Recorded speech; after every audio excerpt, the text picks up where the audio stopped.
What's up guys, Spin Firearms here, and I've seen a lot of videos on YouTube with people asking for help about their trigger issues with Glocks.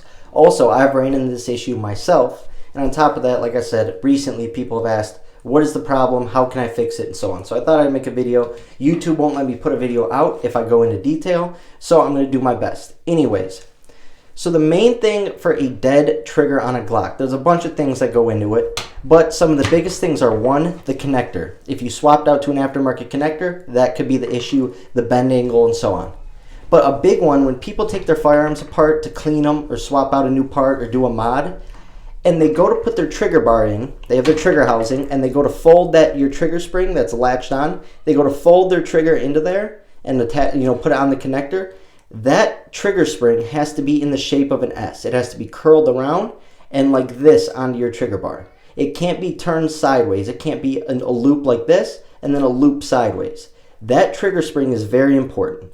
I actually had a dead trigger after swapping out a connector in this Glock 19. I had a completely dead trigger, and it was the weirdest thing. As I'd rack the slide, my trigger would move with it, which let me know that, yes, it was going to be ready to go. My trigger was going to be set. But something with that spring was always pulling it back. Something was twisted, something was kinked.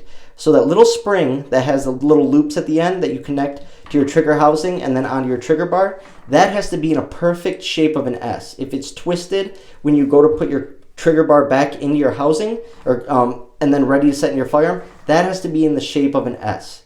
I know it's sort of hard while watching this, but if you go look up what a trigger spring on a Glock looks like, you want that to not be bent or mangled in any way when you place that back in your Glock.